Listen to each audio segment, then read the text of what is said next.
How much does war actually cost per day? Please don't. War is expensive. Everyone knows that. But expensive isn't the correct way to describe it. Coffee is expensive. Gas is expensive. War is in a completely different category. Because war isn't something you buy once. It's something you pay for. Every hour, every day, for years. And the truth is, no war has a receipt. There is no invoice that says, today's total, $200 million. So when people ask, how much does war actually cost per day? The honest answer is, we don't know exactly. But we do have budgets. We have government reports. We have aid packages. We have historical records. And when you line those numbers up, they get disturbing fast. Modern wars don't cost thousands. They don't cost millions. They don't even cost tens of millions. Some wars burn through hundreds of millions of dollars per day. Every single day.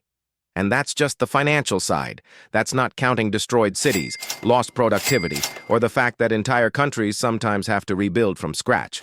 So today, we're going to do something simple. We're going to walk through different eras of war. Ancient wars, world wars, modern wars, not with perfect numbers, not with propaganda, but with realistic, defensible estimates. Just to answer one question, how expensive is human conflict? Because once you see how fast war burns money, you start to realize something uncomfortable. War isn't just fought with weapons, it's fought with economies. When people imagine the cost of war, they usually think of weapons, missiles, tanks, jets, which makes sense. But those are just the obvious purchases. The real cost of war is everything that exists around the weapon. Because a missile isn't just a missile. It's a factory, a supply chain, a truck, a ship, a warehouse, a technician, a maintenance crew.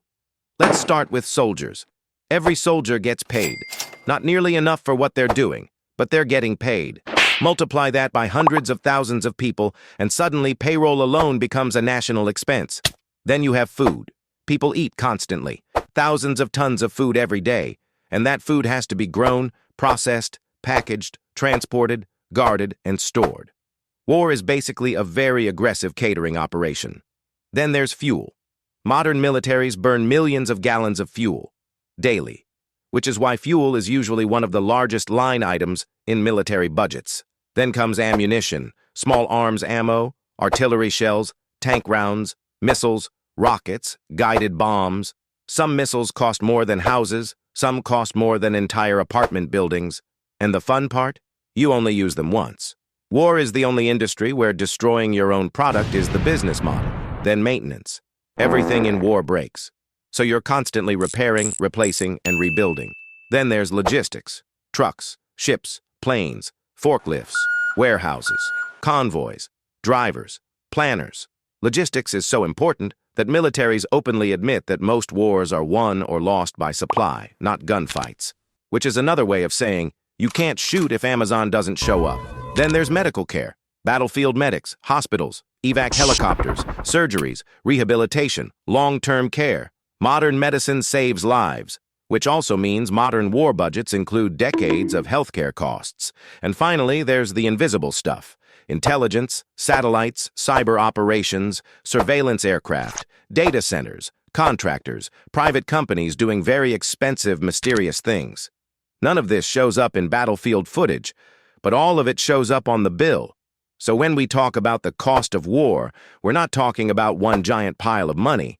We're talking about millions of small expenses, happening every hour in dozens of categories. When people think ancient war, it's just swinging a sword and screaming. But wars still destroyed economies. Ancient empires didn't measure war in dollars. They measured it in percentage of the entire state budget. And that's actually worse. Let's take ancient Rome. Historians estimate that Rome routinely spent 30 to 50% of its entire government budget on the military. On a normal basis, half the state, going to soldiers and everything above. A single Roman legion had around 5,000 soldiers. Now multiply that by dozens of legions. Every one of those soldiers needed food, clothing, pay, weapons.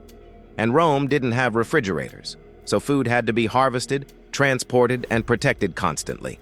Large Roman campaigns moved with tens of thousands of animals, animals that eat more than people. which means ancient armies were basically mobile famine generators. Now zoom out to medieval Europe. Kings didn't have standing professional armies most of the time. They raised forces when war started, which meant sudden massive spending. They had to hire mercenaries, buy weapons in bulk, feed armies, move armies, build siege equipment. Most medieval wars were funded by raising taxes, borrowing huge sums, debasing coinage, or looting, which is medieval for we're broke. There are recorded cases of kings going into so much debt from wars that it took decades to repay. Sometimes, never. Entire dynasties collapsed under war debt. So even though ancient and medieval wars didn't cost billions per day in modern dollars, they often consumed a gigantic portion of everything a state produced. In today's terms, that's like a country spending half its entire economy on war. Not half the military budget, half of everything. So yes, ancient war was cheaper in numbers, but it was just as destructive economically, sometimes worse, because when ancient states ran out of money, they didn't print more. They collapsed, which means when someone says, war used to be simpler back then, they're right. You only needed swords, but the bill was still paid in civilization. World War II was the moment war became about production. Countries reorganized their entire economies around destruction. The United States, the Soviet Union, Germany, Britain, Japan, all did the same thing. They turned factories into weapon factories, not temporarily, but a full conversion. Car plants became tank plants. Shipyards expanded into floating cities of steel. Entire industries disappeared and were reborn as parts suppliers for bombs. Historians estimate World War II cost roughly $4.7 trillion in 1940s currency across all nations involved. To make it easier for you, that's about 277 trillion pesos. In today's money, that's roughly $30 to $40 trillion. Trillion, which means over the 6 years of the war, humanity was burning through roughly $30 to $40 billion per day in modern value. Every day, for 6 years straight. Not because someone was careless, not because a project went over budget, but because the entire planet had decided that making weapons was now its main occupation. The United States alone produced tens of thousands of aircraft. The Soviet Union produced tens of thousands of tanks. Germany ran massive armored and aircraft programs at the same time. Japan poured resources into fleets, planes, and island defenses, and none of this happened in isolation. Every factory required raw materials. Every raw material required mining. Every mine required labor. Every labor force required housing, food supply, and transportation. It was a chain reaction economy built entirely around fighting. World War II wasn't just soldiers on battlefields. It was millions of civilians waking up every day to go to work in a global machine whose only output was war, which is why the cost is so hard to comprehend. Because World War II wasn't a series of battles. It was the largest manufacturing project in human history, and almost everything it produced was designed to explode. Modern war doesn't look like World War II. There aren't entire cities devoted purely to bomb production, but that doesn't mean war got any cheaper. Let's start with the Ukraine war. Based on all the boring reports, estimates suggest Ukraine spends roughly $100 to $150 million per day to sustain itself. Russia spends much more, often estimated between $300 to $500 million per day. Combined, that puts the war in the range of $400 to $650 million every single day. $500 million. Modern wars burn money through consumption, not mass production.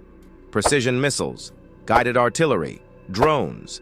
Every time one of those is used, that money is gone forever. It's click, flash, crater. And then another order gets placed. Look at past U.S. wars. During peak years of the Iraq and Afghanistan wars, U.S. military operations cost on the order of $250 to $400 million per day, just active operations, which means modern war has settled into a horrifying rhythm. And because modern weapons are so advanced, and even a relatively small actions can burn through massive amounts of money. One missile battery firing for a few minutes can represent tens of millions of dollars. One night of air operations can cost more than a small city's annual budget. So if someone asked the one in charge how much they spent to take out one person with a missile, they would say, yes. So yeah, holy shit, we spend a lot of money. Hope you enjoyed. Feel free to leave a like or a hate comment, or you can watch one of these videos instead. Quickly,